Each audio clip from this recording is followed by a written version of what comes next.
You're listening to Indications by the Conference Board. Hello, my name is Andrew Tank from the Conference Board's European Centre for Economy, Strategy and Finance. It's a great pleasure to welcome you to this edition of our Indications podcast. Today I'll be sitting down with my colleague Ilaria Masselli, our senior economist in Europe, to talk about Brexit. Ilaria, I'm calling from a very wintry day in early February in Brussels. How are you today? As cold as you, Andrew, but I cannot complain beside this. Very good, Ilaria. We've all been watching the twists and turns of Brexit for many years. The United Kingdom has now finally left the European Union, the European Single Market, and the European Customs Union. At the 11th hour, at the end of December, there was a trade and cooperation agreement reached between the United Kingdom and the European Union. This included three things. There was a free trade agreement, a partnership on citizens' rights, and a governance framework. As a result of all this, the UK has decided to forego the so-called four freedoms of freedom of workers, goods, services, and capital within the European Union.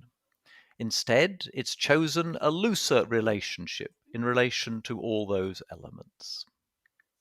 Our discussion today refers to the economic aspects of this deal and what they imply for businesses in Europe, the United States, and elsewhere in the world. Ilaria, before we dive into the details, what is your overall judgment of this deal? Well, Andrew, I think the agreement did find a balance between the red lines of the two parties, and let me explain a little bit. So, on the one hand, the EU managed to avoid a border on the island of Ireland and will receive monetary compensation for the breakup. So, these were the demands on the EU side. And on the other side, the UK did gain the independence to negotiate free trade agreements and also managed to avoid the jurisdiction of the European Court of Justice. Now, the price to pay for this political victory on both sides, I think it's a long, long list of complexities that European citizens and businesses on both sides of the channel will have to learn to navigate. So there's been it was a negotiation. Each side got some of what they wanted, but there are some rough edges. Is that fair comment? Yes, and I think there is a price to pay in practice to make that happen. And the other thing is that the agreement is in a way work in progress, basically, because the two parties needed to meet the deadline at the end of December of 2020, and in order to do that, they left a lot of things vague. And so only time and practice will clarify a lot of things in these months. Okay, so we are set for ongoing negotiations. Is that right?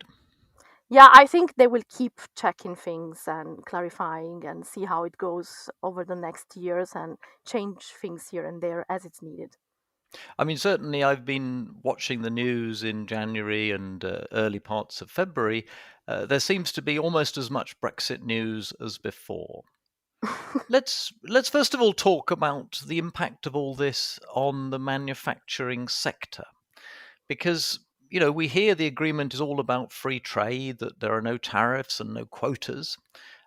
So, what are the issues? What are we all talking about so much? Let's start with the basics. So the starting point is the following. Now that the UK is completely out of the EU, British companies exporting goods to the EU need to abide by EU regulation, and likewise, EU companies exporting goods to UK are required to abide by UK regulation.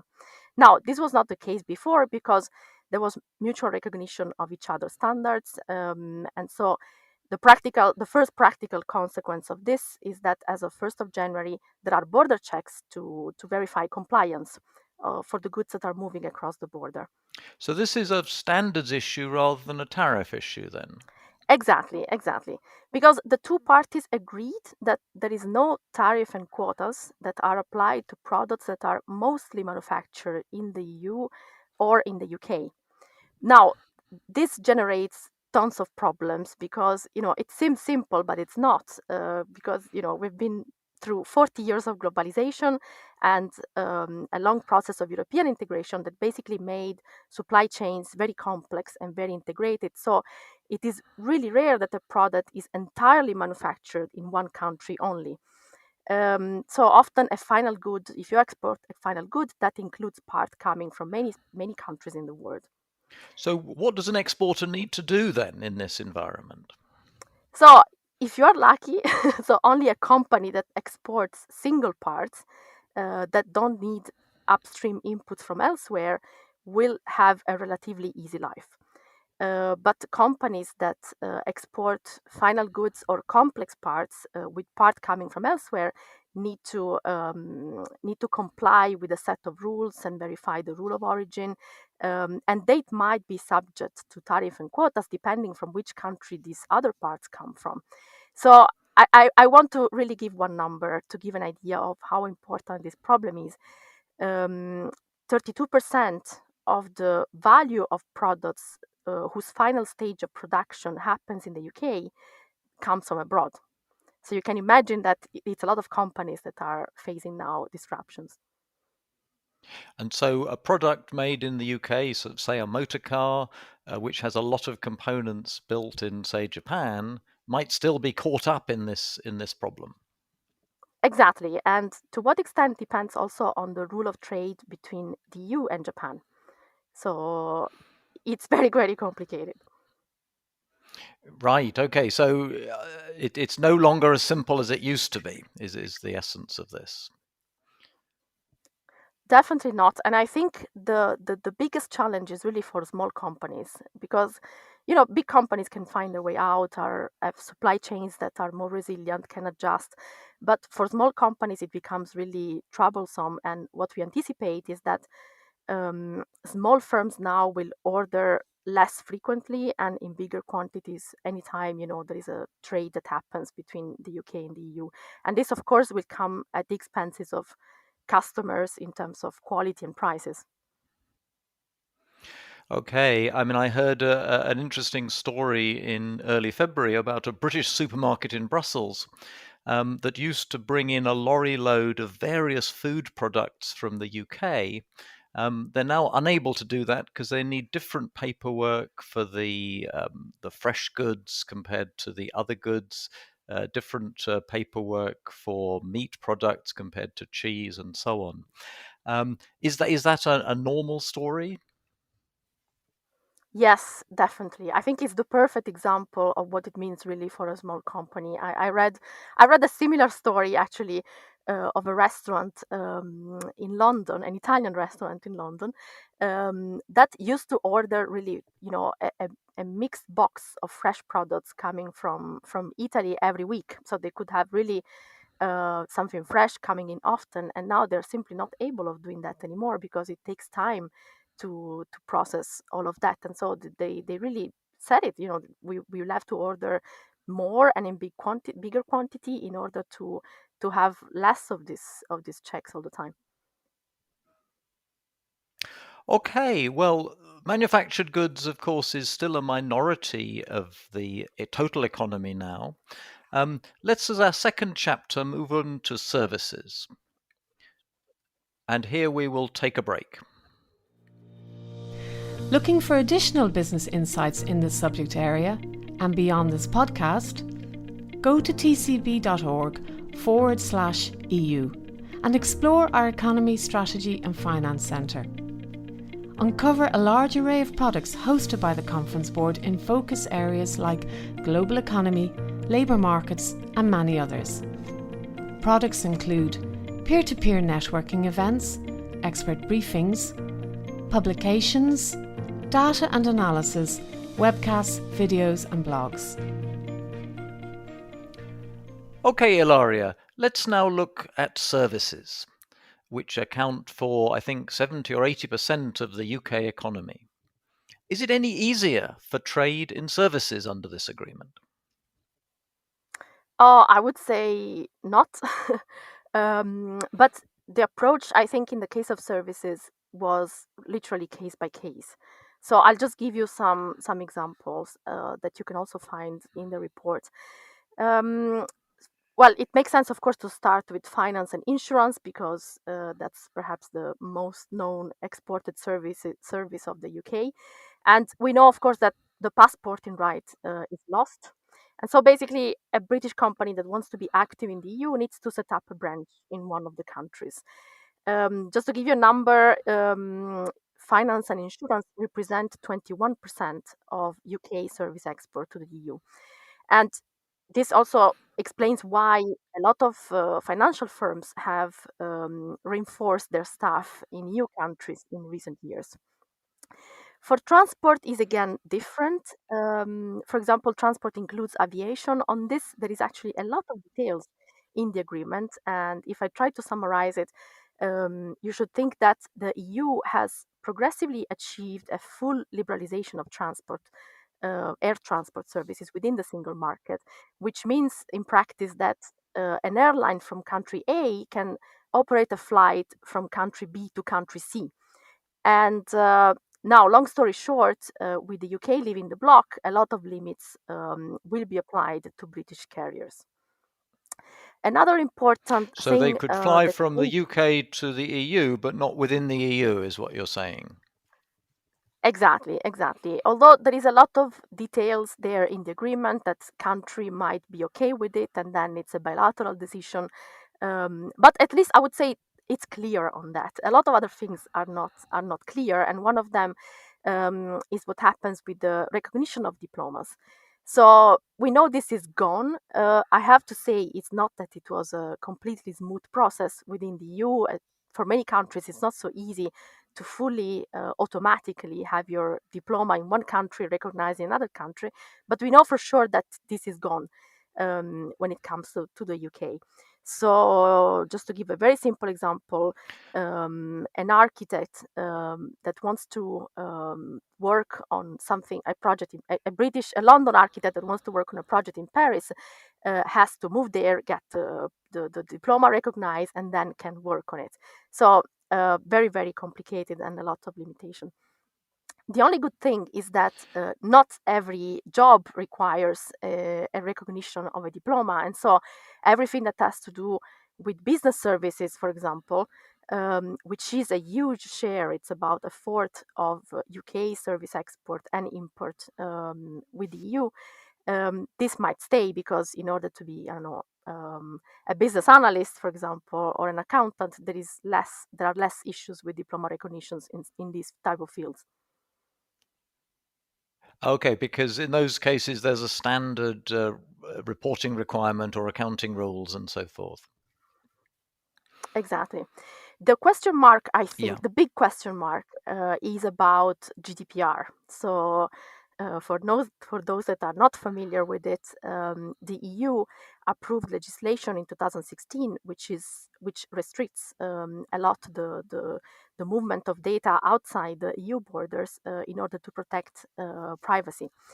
And the agreement there basically says that for now, until June, things, we will recognize each other legislation temporarily. And in the meantime, an assessment is being carried on. And after June, we will know what type of rules will apply there. So if you think of information services, that is, for example, a field where this can have a huge impact and where there is still a lot of uncertainty. Okay, so it sounds like there's plenty of details on service trade still to be worked out. When we bring all this together, Ilaria, in terms of an economic forecast, what do you see coming next, and how do you expect things to change? First, give us a short-term analysis. Okay, before I go to the numbers, let me say a couple of things which I think will be important for the economy. One, as I mentioned at the beginning, um, there will be a need for companies to simplify processes, and this will lead some companies to restructure their supply chains to comply with the rule of origin and to avoid tariff and quotas. So I think that's an important element. And the other important element is that I think the UK has lost to a large extent the ability to attract talent from Europe, and that was also an important driver of growth in the last 20 years. Now, going to the hard numbers, we calculated that GDP contracted by 9.9% in 2020, and what we estimate for 2021 is a growth in the range of 3%, which means basically that output in the UK will not fully recover to pre-pandemic, pre-Brexit levels until 2022. So we are looking at a rather substantial crisis. And what we also expect is that the composition of growth will change as the economy adapts to this double shock. So, for example, So, investment and public expenditure will become more important drivers of growth compared to domestic consumption and exports of services. I mean, it sounds like what you're saying is a less globalized world, a less trading world, and a more local, maybe more self-sufficient world. Is that a accurate representation of our long-term perspective on this issue? I don't know. I don't know because it's true that we expect, at least in the short term, the UK to export less services. At the same time, there might be investment coming from abroad because finally there is certainty about the relationship. You know, we checked the numbers and we saw that if you look at the average quarterly growth rate of gross fixed capital formation between just after the referendum and 2019, it was in the UK half or a third even of what it was in France, Germany, and Italy. So now that there is certainty, we expect that this could be a driver, and there might be foreign investment coming in from there. So it's hard to find the balance. And so, looking ahead, what sort of scenarios could you see for the British economy and how that fits in relation to its European neighbours? I think that's the big question everyone is asking, thinking long term. I think it's a good starting point to think of this index of doing business, where the UK in 2018 ranked number 8, so really high. And I think the question everyone is asking is, a decade from now, will the country still be a great place to live and doing business? Now, of course, nobody knows the exact answer to that, and that's why we developed 3 scenarios. And we will continue, reading the signs to understand which way the country is going. So the 3 scenarios are: one, the country falls apart, which is not impossible given how really Brexit exposed the internal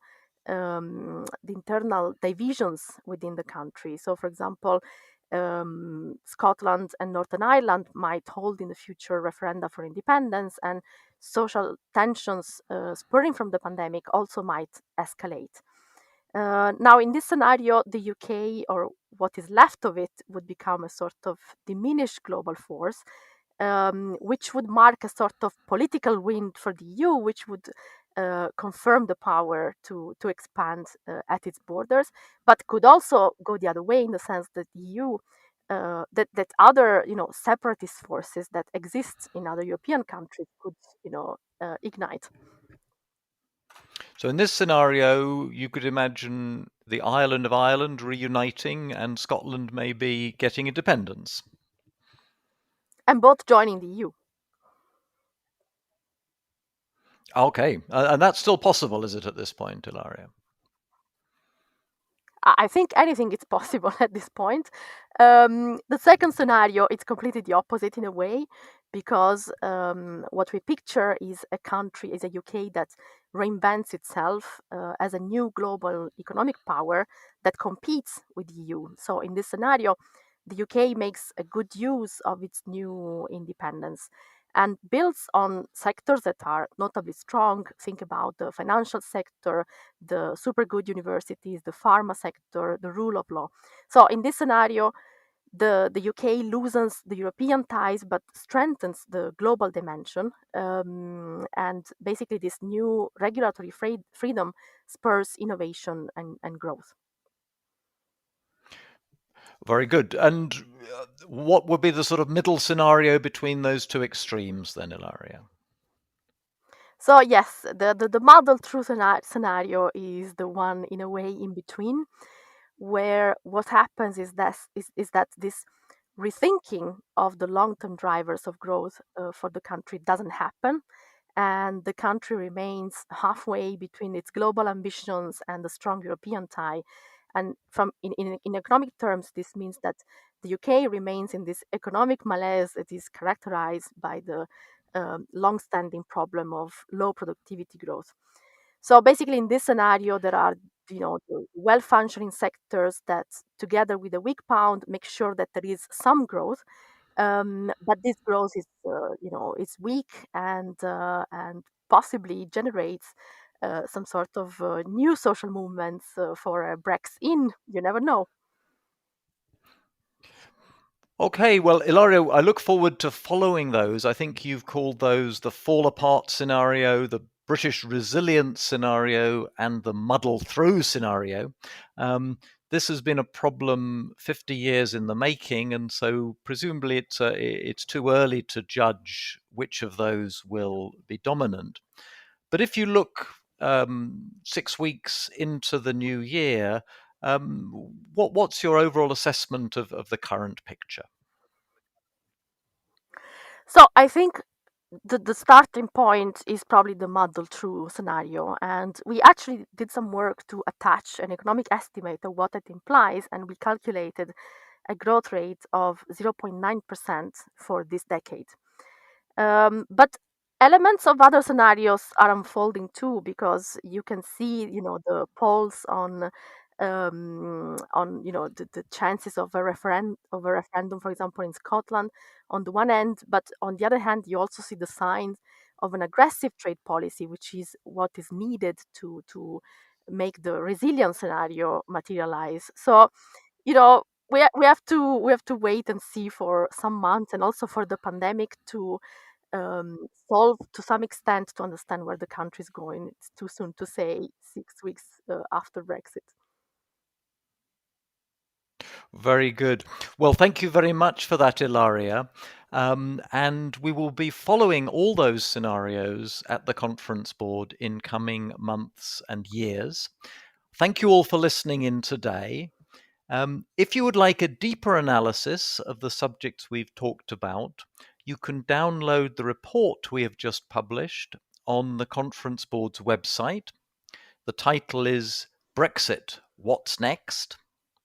If you enjoyed this episode, please remember to subscribe to our Indicators podcast series or explore the entire catalogue of podcast programming from the conference board by visiting our website at tcb.org/podcasts. May I wish you all a very good day and much success in manoeuvring the new environment post-Brexit. Thank you very much. This has been Indications from the Conference Board.